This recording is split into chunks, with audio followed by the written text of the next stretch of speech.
Welcome to all my dear students in my channel Physics by Kaiser. Friends, last video में हमने second period लिया था rotational dynamic का. उसमें हम काइनेमेटिक्स ऑफ सर्कुलर मोशन यानी एंगुलर डिस्प्लेसमेंट, वेलोसिटी और एक्सेलरेशन इसके बारे में डीप स्टडी किया है. अभी इस वीडियो में which is the very much important video for all 12th science students, all IIT JEE students, because we see some important numericals around the angular acceleration. What is the last topic in our last period? We see angular acceleration and their important formulae. और आज की period में हम angular acceleration पे important numericals लेने वाले हैं जो बुक में दिए हैं. बुक में थोड़ा शॉर्ट दिया है, हम पूरा अंडरस्टैंडिंग लेंगे और उसके बाद एक एग्जांपल जो इसके पहले ओल्ड सिलेबस में बहुत बार आता था, बहुत ही इंपॉर्टेंट था. ऐसे दो एग्जांपल आज के वीडियो में आपको डीपली अंडरस्टैंड करूंगा. उसका यूज करके आप दूसरे एग्जांपल छुड़ा सकते हो, सॉल्व कर सकते हो. So, with high excitement, our first question: Are you excited? Are you excited, students? Are you excited, my dear friends? Yes, you must be excited. So let's start the example. First example is very much important, which is the part of new syllabus, which state that आपको example board पे दिखेगा, मैं वो read करूंगा या shortly उसका extract समझाऊंगा, understand करूंगा. एक एग्जांपल है आपके टेक्स्ट बुक में जो कहता है कि एक फैन रिवॉल्व हो रहा है और वो फैन रिवॉल्व होते समय उसकी जो इनिशियल फ्रीक्वेंसी है वो है 90 आरपीएम. 90 आरपीएम से एक फैन जो क्या होता है रिवॉल्व हो रहा है उसको हमने स्विच ऑफ किया. क्या किया? स्विच ऑफ किया. और स्विच ऑफ करने के बाद उसने 21 रिवोल्यूशंस में वो स्टॉप हो गया. उसने स्टॉप होने के लिए कितने रिवोल्यूशंस लगाए? 21. What are the 21? 21 is the number of revolutions to stop the fan. जो फैन 90 आरपीएम से घूम रहा था, रिवॉल्व हो रहा था, वो स्विच ऑफ करने के बाद 20 रिवोल्यूशंस के बाद स्टॉप हुआ. What is the given data here? Example छुड़ाने के लिए, एग्जाम्पल करेक्टली छुड़ाने के लिए न्यूमेरिकल को अगर आपके मुट्ठे में लेना है, कॉन्फिडेंटली छुड़ाना है, तो एक बार ध्यान में रखना, एक फॉर्मूला ध्यान में रखना कि पहले आप कॉन्सेंट्रेटली एग्जाम्पल को पढ़ना है और एग्जाम्पल को पढ़ते समय सिर्फ आपको कॉन्सेंट्रेट करना है given data. What is the given data in that example? क्योंकि given data ही आपको बताएगा कि ये एग्जाम्पल किस चैप्टर का है. तो पहले डिसाइड करो कि ये जो एग्जाम्पल आया, न्यूमेरिकल आया, वो कौन से चैप्टर का है. फर्स्ट क्वेश्चन कौन से आर्टिकल पे है, सेकंड क्वेश्चन और क्या दिया है, क्या निकालना है. तो इस एग्जाम्पल में जो दिया है, what is the working of example? I repeat for you. A fan is rotating with 90 rpm and then switched off. It switch off करने के बाद 20 रिवोल्यूशंस करके ये फैन स्विच ऑफ होता है. तो क्वेश्चन इज दैट आपको पूछा है how much time is required to stop the fan. तो हमें फैन को स्टॉप करने के लिए जितना टाइम लगा वो टाइम हमें निकालना है. एग्जांपल समझ में आया बच्चों? माय डियर स्टूडेंट्स, एग्जांपल आप देख सकते हैं तुम्हारे टेक्स्ट बुक में, लेकिन उसका आंसर बहुत शॉर्ट दिया है, फॉर्मूला डायरेक्ट यूज किए. तो 70-80% स्टूडेंट को ये फॉर्मूला यूज समझ में नहीं आएगा, कंफ्यूज कर देगा. इसलिए एग्जांपल बहुत इंपॉर्टेंट है. तो एग्जांपल का वर्णन, fan is revolving with 90 RPM and switch off करने के बाद आफ्टर 20 रिवोल्यूशंस गेट स्टॉप्ड. तो what is the time required to stop the fan. मुझे क्या निकालना है, उस फैन को स्टॉप होने के लिए कितना टाइम लगा. तो हमने गिवन डाटा यहां निकाला है. Let's concentrate the given data. हम अभी गिवन डाटा पे कंसंट्रेट करेंगे पूरा. सबको एग्जांपल समझ में आया है? जिनको नहीं आया टेक्स्ट बुक में देखो, पढ़ो और बाद में यहाँ कंसंट्रेट करो. What is the given data? The first given data is आपको फैन की इनिशियल फ्रीक्वेंसी दी है, यानी रिवोल्यूशंस दिए, उसके कितने रिवोल्यूशंस के साथ वो घूम रहा है. 90 आरपीएम. आरपीएम का मतलब एक मिनट में 90 आरपीएम रिवोल्यूशंस पर मिनट, लेकिन फ्रीक्वेंसी का यूनिट होता है रिवोल्यूशंस पर सेकंड. तो मिनट के रिवोल्यूशन को सेकंड में कन्वर्ट करना है. आरपीएस करना है तो 60 से डिवाइड करना पड़ेगा और इसका आंसर आएगा 1.5 हर्ट्ज, इसको हर्ट्ज बोलेंगे। ये है इनिशियल फ्रीक्वेंसी। अभी 21 रिवोल्यूशन करके 90 आरपीएम का फैन स्टॉप करने के बाद, स्विच ऑफ करने के बाद 20 रिवोल्यूशंस करेगा और स्टॉप होगा, तो स्टॉप के बाद उसकी फाइनल फ्रीक्वेंसी उसको बोलेंगे हम, सॉरी N2 बोलेंगे। N2 0 आरपीएम है, यानी 0 hertz is the final frequency. आपके पास इनिशियल फ्रीक्वेंसी है, आपके पास फाइनल फ्रीक्वेंसी है। इसके बाद टोटल नंबर ऑफ रिवोल्यूशंस आपको दिए हैं स्टॉप होने के लिए 21 are the number of revolutions required to stop the fan. तो एक रिवोल्यूशन में 2 पाई एंगल होता है, तो इसके साथ टोटल एंगल कवर हो गया। हाँ, 2 pi into n, 2 pi into n यानी 2 पाई इंटू 21, तो टोटल रिवोल्यूशंस कितने हो गए, टोटल एंगल हो गया 42 पाई। और is this 42 pi is the angle covered by fan to stop, angle covered by fan to stop. Fan को stop होने के लिए उसने जो टोटल एंगल कवर किया वो 21 रिवोल्यूशन के साथ, एक रिवोल्यूशन में 2 पाई एंगल होता है, तो एक revolution, 1 revolution means it is a 2 pi, total angle होता है 2 पाई। कैसे, यहां से बॉडी स्टार्ट करेगा, यहां आएगा तो इसको बोलेंगे 190, यहां से यहां आएगा होगा 180, यहां से यहां बॉडी आएगी 270 और यहां आएगी 360। 360 degree is the geometrical method to measure the angle. लेकिन इस सर्कुलर मोशन में, रोटेशनल डायनेमिक में एंगुलर डिस्प्लेसमेंट रेडियन में मेजर करते हैं और वो पाई में एक्सप्रेस करते हैं। तो यहां से यहां तक पाई बाय 2 होता है, यहां पाई बाय 2, यहां तो 4 पाई बाय 2 का मतलब 2 पाई is the total angle in 1 revolution. Total revolution 21 है, तो 21 रिवोल्यूशन में 2 पाई के हिसाब से एंगल होता है 42 radian. 42 pi radian is the total angle covered by body और fan to stop। इसके बाद आपको डायरेक्टली उन्होंने पूछा है टाइम रिक्वायर्ड, आपको निकालना है कि 21 रिवोल्यूशन करके जब फैन स्टॉप होगा तो उसको टाइम कितना लगेगा स्टॉप के लिए। तो इस एग्जांपल को पढ़ने के बाद जो स्टूडेंट वो इस गिवन डाटा को मैच करते हैं कि एक फॉर्मूले से गिवन डाटा मैच होगा, लेकिन वो कंफ्यूज हो जाते हैं क्योंकि ये इनडायरेक्ट एग्जांपल है। इसमें आपको थोड़ा हिस्टोरिकल बैकग्राउंड यूज करना है। इस चैप्टर में जो डायरेक्ट फॉर्मूला हमने दिया है ओमेगा 2 - ओमेगा 1 अपॉन टी का, अल्फा का, वो यूज नहीं कर सकते, उसका स्टेप यूज करना है।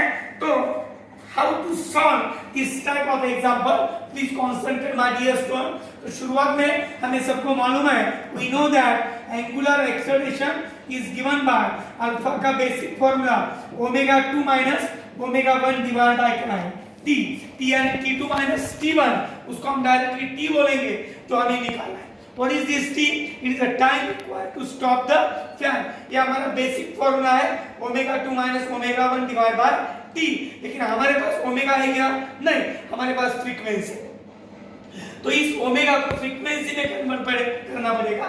लेकिन इसके लिए मैं फर्स्टली एक दूसरा वे बताऊंगा आपको, डायरेक्टली ओमेगा नहीं लिखना है, तो ओमेगा फर्स्टली हम निकालेंगे। तो यहाँ फर्स्टली n का यूज करके ओमेगा 1 निकालो। ओमेगा 1 2 पाई n1, 2 पाई इंटू n1 की वैल्यू 1.25 है, तो ये हो गया 3 pi. What is the 3 pi? Is the value of omega. बाद में ओमेगा 2 पाई n2, 2 पाई n2 यानी 2 पाई इंटू n2 यानी फाइनल फ्रीक्वेंसी 0 है, तो ओमेगा 2 की वैल्यू हो गई 0। इट इज अ रेडियन पर सेकंड, क्योंकि एंगुलर वेलोसिटी का यूनिट रेडियन पर सेकंड होता है।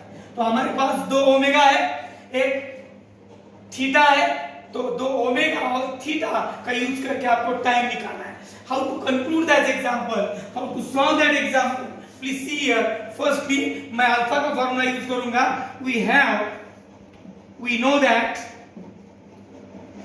that alpha is equal to omega 2 - omega 1 divided by t2 - t1।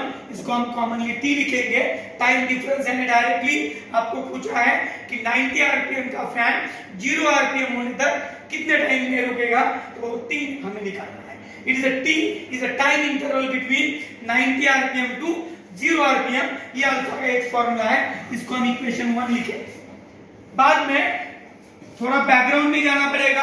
हमने 9th क्लास में न्यूटन्स काइनेमेटिकल इक्वेशन देखे थे, उसमें जो थर्ड इक्वेशन था v square is equal to u square plus 2as, इसका यूज यहाँ करना है। लेकिन ये मोशन हमारा एंगुलर है, तो एंगुलर का एनालॉगस फॉर्मूला होगा omega 2 square is equal to omega 1 square is equal plus 2 alpha into theta.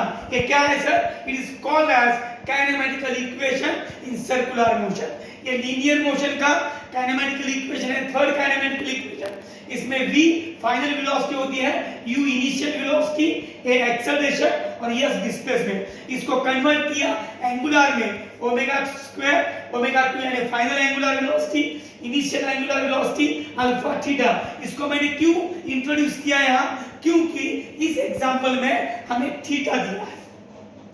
इस एग्जांपल में ओमेगा 1 ओमेगा 2 दिया है, थीटा दिया है, और ओमेगा 1 ओमेगा 2 और थीटा किस फॉर्मूले है? तो हमारे हिस्ट्री में जो थर्ड काइनेमेटिकल इक्वेशन है एंगुलर मोशन का, इसमें ये पूरा गिवन आपको दिखेगा। ओमेगा 2 है, ओमेगा 1 है, थीटा है। तो हम यहाँ एक अल्फा का फॉर्मूला निकालेंगे और उस फॉर्मूला और इस हमारे फॉर्मूला का कंपैरिजन करेंगे, तो आपको अल्टीमेटली t मालूम होगा। तो ये हमारा रिक्वायर्ड फॉर्मूला है, तो इसका यूज करके omega 2 square minus omega 1 square is equal to 2 alpha theta. तो alpha is equal to omega 2 square minus omega 1 square divide by ये जो अल्फा छोड़ के 2 थीटा है, ये डिवीजन में जाएगा इक्वेशन नंबर 2। अभी जो हमारा बेसिक फॉर्मूला था omega 2 minus omega 1 divide by t, जो हमने कल से पढ़ा है, सेकंड पीरियड में पढ़ा है, उस फॉर्मूले का काइनेमेटिकल इक्वेशन के फॉर्मूले के साथ कंपेयर करके हमने अल्फा का फॉर्मूला निकाला। अभी इक्वेशन 1 और 2 का कंपैरिजन करेंगे। देयरफॉर बाय इक्वेशंस 1 एंड 2 क्या लिख सकते हैं हम? ये और ये एग्जैक्टली सेम है। Omega 2 minus omega 1 divide by t is equal to omega 2 square minus omega 1 square divide by 2 theta. Then put the values and take the calculation. We got the answer. Put the values, take the calculation, and we get the values. Omega 2 का value लिखो अभी। What is the value of omega 2 here? 3 pi. Omega 2 तो 0 है क्योंकि fan रुक रहा है पूरा। Omega 1 and initial frequency, angular frequency बोलते हैं इसको, 3 pi डिवाइड बाय t हमें निकालना है। ओमेगा 2 स्क्वायर यानी 0 स्क्वायर माइनस ओमेगा 1 स्क्वायर यानी 3 pi square divide by 2 into theta. Theta कितना है? थीटा हमने निकाला है पूरा 42 pi। समझ में आ रहा होगा फ्रेंड्स? देखो पूरा minus 3 pi divide by t is equal to 0 square यानी 0 होगा माइनस 3 pi का स्क्वायर, यहाँ माइनस 9 pi स्क्वायर। ये तो माइनस बाहर का है, 3 pi का square minus pi square 9 pi square होगा, और ये होगा 2 into 42, ऐसे लिखेंगे 2 into 42 pi। अभी निकालना क्या है मुझे? तो मुझे निकालना है टाइम पीरियड। तो टाइम पीरियड निकालने के लिए अभी ये माइनस कैंसिल होगा दोनों तरफ का, 9 pi square into T, 9 pi square into T एक साइड को लिया, और ये 3 pi इंटू 2 इंटू 42 pi। तो ये जो 2 pi gets cancel with this pi square. अभी मुझे t निकालना है, t is equal to 3 into 2 into 42 into 9। ये हमारा final last but one step है। तो 3 इंटू 6, 3 इंटू 2 इज 6 इंटू 42, ऐसे आपको करना पड़ेगा। So please I right the remaining part here in short place. आपको वीडियो में दिख रहा है क्या? देखो प्लीज, क्या होगा अभी? Small t is equal to 3 into 2 6, 6 into 42 divided by 9। आपको ये जो मैथमेटिकल इलस्ट्रेशंस है ये आपके हिसाब के साथ आप कर सकते हैं, लेकिन ओनली द ट्रिक और important is that how to get that formula. क्योंकि डायरेक्ट आपको बुक में जो दिया है अल्फा का फॉर्मूला ये दिया है और इसके इक्वल ये लिखा है, तो बच्चों को समझ में नहीं आएगा कि अल्फा का फॉर्मूला ये तो हमें मालूम है, लेकिन ये कहां से आया। तो ये जो अल्फा का फॉर्मूला है हमने kinematical equation by second third kinematical equation का यूज करके लिखा है। तो यहाँ ऑर्डर लिखना पड़ेगा। Now by third kinematical equation का यूज करके हमने अल्फा का ये दूसरा फॉर्मूला मिलाया है, जिसको हमारे फॉर्मूले से कंपेयर करके हम ये पूरा चुनेंगे। आपको ये समझ में आएगा, लेकिन ये नहीं आएगा, इसके लिए ये पूरा एक्स्ट्रा पार्ट हमारे पीरियड में, इस थर्ड पीरियड में रोटेशनल डायनामिक्स में आपको मिल रहा है। तो please take that easy calculation is here. See 3 2 6 और 3 3 9, या 3 आएगा या तो 9 से डिवाइड करो, तुम्हारे हिसाब से आप कैलकुलेशन कर सकते हैं। 3 into 42 डिवाइडेड बाय 3, तो 6 का क्या हो गया? 3 2 6, 3 3 9, यहाँ 3 से डिवाइड होगा, 3 1 3, 3 4 12, 14 2 28। What is this 28? 28 सेकंड में आपका फैन रुक जाएगा। What is this 28 second? It is the time required to fan to stop from 90 rpm in 21 revolutions. इसका मतलब 90 rpm से फिर रिवॉल्व होने वाला फैन 20 रिवॉल्यूशंस के बाद जब स्टॉप होगा तो टाइम उसका लगेगा 28 सेकंड। कॉन्फिडेंटली मुझे मालूम है एग्जांपल आपको पूरा समझ में आया होगा। नहीं आया, नहीं अंडरस्टैंड हो गई, मिसअंडरस्टैंडिंग हो गई, तो कमेंट बॉक्स में आप लिखिए। ये एग्जांपल मैं आपको रिपीट करूंगा या कमेंट बॉक्स में आपको अंडरस्टैंड करूंगा। तो ये इंपॉर्टेंट एग्जांपल है आपके रोटेशनल डायनेमिक्स का, most important example by using the angular exertion formula, यहाँ यूज करके एग्जांपल छुड़ा है। तो best of luck for that example, और इसका यूज करके आप डिफरेंट एग्जांपल छुड़ा सकते हैं इसी मैनर।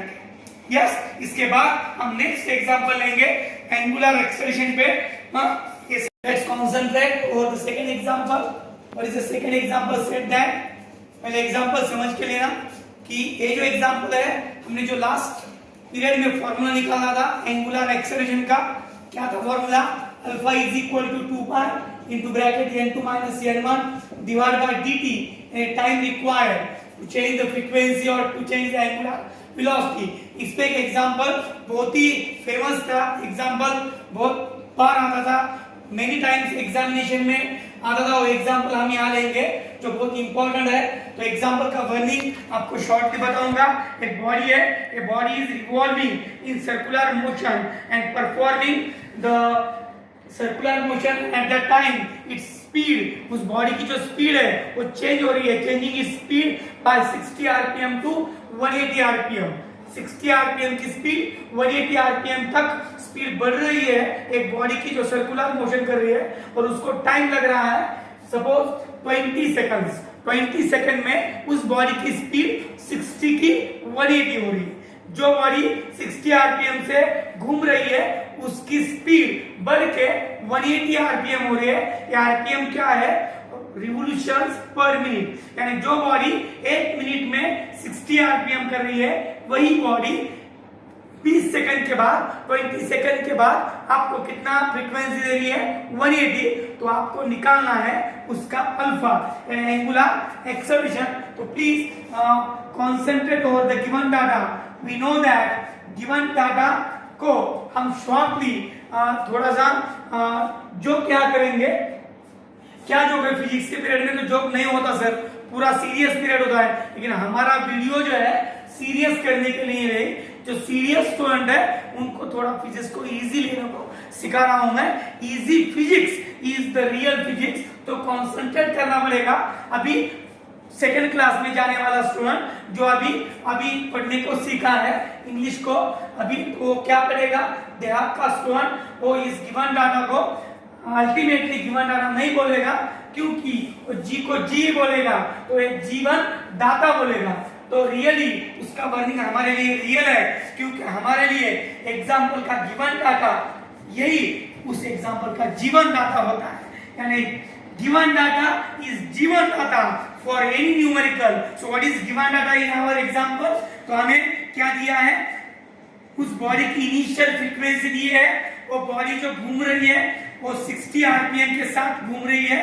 60 आरपीएम यानी 60/60 आरपीएस। इसके पहले के एग्जांपल में देखा हमने आरपीएम वो आरपीएस, यानी जो बॉडी 1 मिनट में 60 रिवॉल्यूशन कर रही है, 1 मिनट यानी 60 सेकंड, 60 सेकंड में 60 रिवॉल्यूशन, यानी 1 सेकंड में 1 रिवॉल्यूशन होगा, 60/60 गेट्स कैंसल, 1 हर्ट्ज बोलेंगे इसको, यानी 60 RPM, यानी 60/60 RPS, यानी 1 hertz is initial frequency of that body.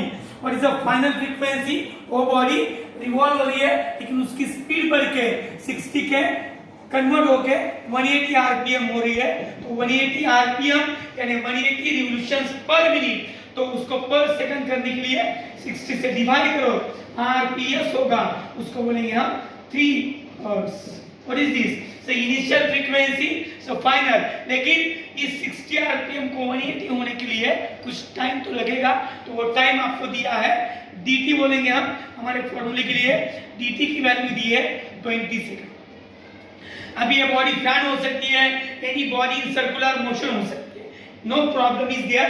Fan बोलेंगे, बॉडी बोलेंगे, आपको एग्जाम्पल को कॉन्सेंट्रेट करते समय यही कॉन्सेंट्रेट करना है कि एग्जाम्पल को कॉम्प्लीमेंट्री सेंटेंस को कॉन्सेंट्रेट नहीं करना, सिर्फ आपको उसका गिवन डाटा क्या है और वो एग्जाम्पल किस चैप्टर का है according to the given data आपको आइडेंटिफाई करना है, उसमें क्या गिवन डाटा दिया है, क्या निकालना है, ये आइडेंटिफाई करना है, ना कि आपको कॉम्प्लीमेंट ध्यान देना है।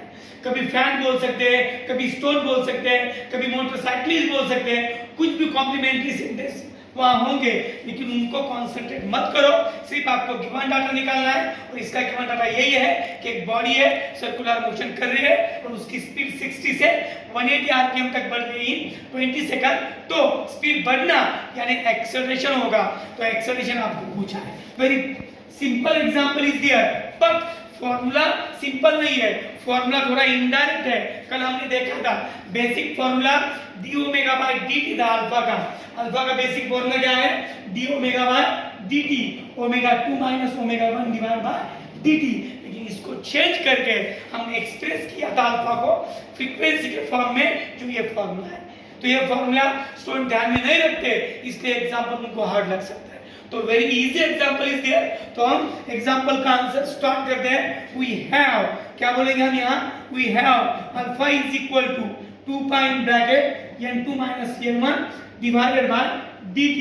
तो 2 पाई एज इट इज रखेंगे, यहाँ n2 की वैल्यू कितनी है, final frequency 3 minus initial frequency 1 divide by dt। 2 pi into 3 minus 1, it is a 2 divided by 20. What is this? This is alpha. So बात किस step, alpha is equal to 2 into 2 4 pi upon 20, 4 से 20 cancel होते हैं, pi divided by 5. What is this? This is a radian per second square. कभी भी इसमें pi की value 180 नहीं रखने की या 3.14 नहीं रखने की। All the factors in angular motion are expressed in terms of pi. Generally जितने भी एंगुलर फैक्टर है, डिस्प्लेसमेंट होगी, वेलोसिटी होगी या एक्सेलरेशन होगा, अगर वो एंगुलर रहेगा तो उसको पाई में ही कन्वर्ट करो, पाई में एक्सप्रेस करो, तो हमारा answer is pi by 5 radian पर सेकंड स्क्वायर। ये हमारे बॉडी का एंगुलर एक्सेलरेशन है। ये होगा एग्जांपल का फाइनल आंसर। स्टूडेंट को अगर समझा होगा तो कमेंट बॉक्स में यस लिखो, आर यू एक्साइटेड बोलेंगे या यस सर लिखो, तो आपको एग्जांपल पूरा कॉन्सेंट्रेट हुआ है। तो इसी के साथ आप एक एग्जांपल का यूज करके डिफरेंट एग्जांपल्स इन वैल्यूज को चेंज करके आप एग्जांपल छुड़ा सकते हैं। लेकिन आपके लिए मैं एग्जांपल एक दूंगा, n1 लो, n1 की वैल्यू होमवर्क के लिए आपको एग्जांपल मिलेगा यहाँ। n1 सपोज 180 है आरपीएम और n2 की वैल्यू सपोज इसके बारे में 60 को बढ़ाएंगे 240 आरपीएम है, और वो स्पीड बढ़ाने के लिए जो टाइम लगा है 20 सेकंड और 10 सेकंड है, तो आपको अल्फा निकालना पड़ेगा। By using that solve formula for example we can easily calculate, we can easily solve this homework. तो free students, my friends, please try to at home and ऐसे different example आपको छुड़ाने हैं। अगले वीडियो में हम एग्जाम्पल का तो हो गया, एंगुलर एक्सेलरेशन पूरा हो गया, इसको इस इतने टाइप के एग्जाम्पल आ सकते हैं। नया सिलेबस का एग्जाम्पल लिया है, ओल्ड सिलेबस का भी एग्जाम्पल लिया है। इसके बाद हम नेक्स्ट वीडियो में नेक्स्ट न्यू आर्टिकल देखेंगे और उसके पहले हम शॉर्टली बोलेंगे about the direction of angular displacement, velocity and acceleration, जो काइनेमेटिक्स ऑफ सर्कुलर मोशन है, जो हमारे फर्स्ट और सेकंड पीरियड में कंप्लीट हुए हैं। ये हमारा थर्ड पीरियड है। ईच एंड एवरी पीरियड को मिस मत करो, ईच एंड एवरी पीरियड को ज्यादा से ज्यादा अटेंड करो। नहीं हुआ तो बाद में देखो, लेकिन रिपीट करके सेव करके उस वीडियो को पूरा गिवन आप लिख के लो। पूरा जितना पढ़ा है, रनिंग नोट्स दिया है, उतना कॉन्सेंट्रेट करो। मुझे विश्वास है, मुझे कॉन्फिडेंस है कि आपको ये जो फिजिक्स है पूरा इजी लगने लगेगा। तो फ्रेंड्स, आपको ये वीडियो अच्छा लगा है तो सब्सक्राइब करना मत भूलो, लाइक करना मत भूलो, शेयर करना मत भूलो, और जो भी प्रॉब्लम्स है कमेंट बॉक्स में लिखना मत भूलो। इसी के साथ इस पीरियड के लिए मैं अलविदा लेता हूँ। Good bye, good day, best of luck. और इसके बाद की वीडियो के लिए बेस्ट ऑफ लक। इसके बाद का वीडियो जल्दी अपलोड होगा और इसके बाद की वीडियो में हम direction of angular displacement, velocity, acceleration लेंगे और एक नया आर्टिकल विथ नई उम्मीद, विथ नया एक्साइटमेंट के साथ प्रेजेंट रहना है। फिजिक्स बाय कार्य सर को अटेंड करना है। तो once again best of luck, good day, जय हिंद।